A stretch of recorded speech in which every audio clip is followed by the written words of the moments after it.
Hey, small group leaders, super excited that you're on our youth team this year. And Amanda and I just want to share a few things that are on our hearts with you about being a small group coach and some of the things that entails. And so thanks so much, first, just for being willing to be on the team. And this is helping us out like crazy, not only benefiting us, but our leaders and our students and our church.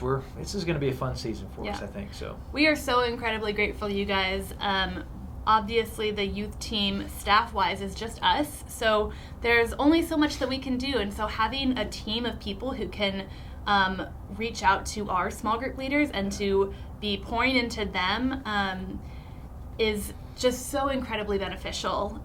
There's only so much that we can do, and we can, obviously we are communicating with small group leaders weekly, but be able to split it up between a few people means that those leaders get the most care and as much as they need. So we are so thankful for you guys. And this is a relatively new thing. It is. We've had coaches before, but we've never had this many coaches. And so it's really exciting. We are so excited to see what God does through this and through you guys. We'll see what comes up. And if there are things that we need to adjust, we will. But again, we're just really thankful for you guys.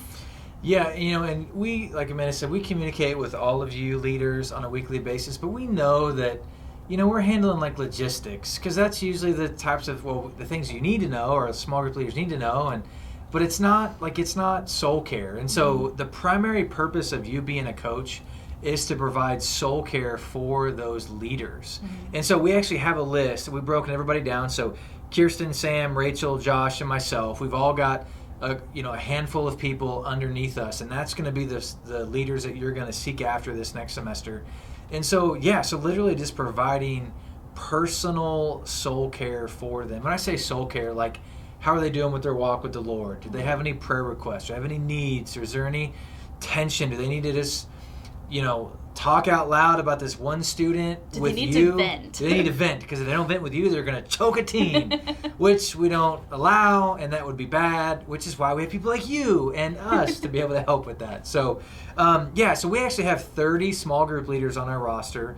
We do have 2 more empty spots. Really could use 2 more female leaders, and praying like crazy the Lord provides that, but crazy grateful because we kind of almost have a full roster, which is great. Which is awesome. Yeah, and so really excited for that. So just want to touch base on a couple of things, like what does it look like in a basic week for the life of a small group leader in fall 2020. And the best thing is for you to be there on a Wednesday night to get to know the leaders, get to know the students. We're all going to be there. It's going to be a great opportunity for you to rotate through and set in with a variety of small groups. Like Josh, you're going to hang out with some of the other guys' small groups, and you ladies are going to hang out with some of the other ladies' small groups. And so you get to see the small group leaders in action.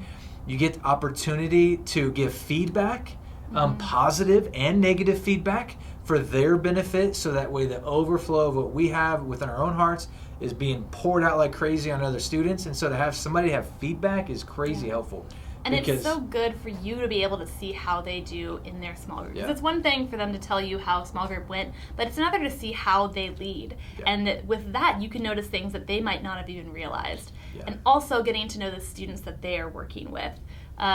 Knowing the students and knowing some of their quirks and their personalities will help you better understand the difficulties or the struggles that your leaders are going through when it comes to maybe their small group is really talkative, or maybe they have that one student who just causes a commotion, or they have several students who never talk.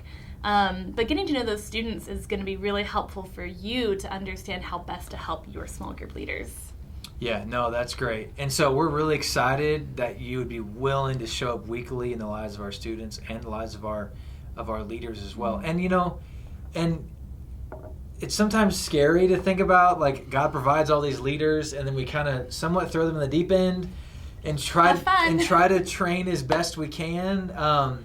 But to be able to have people like you to genuinely care and to help train up the leaders, because like there's probably things that I do as a small group leader that, like, if somebody would have ever just pointed that out, I'd probably be like, oh, that's dumb.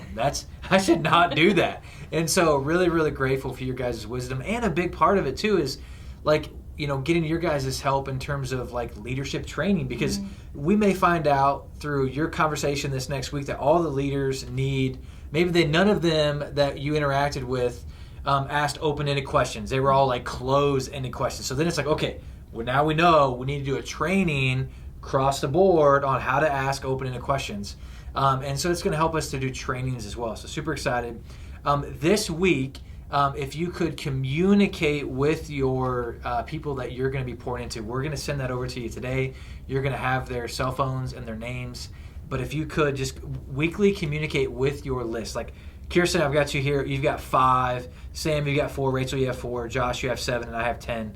So Josh, you're doing the middle school boys. I'm doing the high school boys, and then you 3 ladies, Kirsten, Sam, and Rachel. We kind of split all the ladies up between the 3 of you guys, and so just communicate with them on a weekly basis. If that's GroupMe or one of the other million options that there are out there, or just a text message thread, just say, hey, praying for you guys. I hope you're doing great. Let me know if you need anything this week. But then try to meet up with one person face to face weekly. Mm-hmm. So just to help build those relationships. Yeah, we're really excited. Yeah. We hope you guys are too. If you have any questions, please let us know. If you have any suggestions, we would love to hear any of your thoughts. Yeah. And we're just excited for this year. For sure. And actually, one last thing, we would love your help. We want to start doing some training videos. Less than 10 minutes long under a variety of topics. Maybe one of them like is how to ask open-ended questions. One is maybe like how can you or should you do your prayer time in your small group, those sort of things. So that way, like, you guys don't just hear from us, but all of our small group leaders can be hearing from you guys as well, because we want to give you more authority in our student ministry. Like, we want you to really feel like you have ownership and you have, like, what you say matters and your opinion is significant, because at the end of the day, it's to benefit our students and our leaders and to continue to advance the gospel in our students and leaders' lives. So at the end of the day, getting you guys to be able to do some of these trainings with us is going to be really helpful, just to help train up all of our leaders so they feel prepared, equipped, ready to go. Yeah. So appreciate you guys. We'll talk to you later.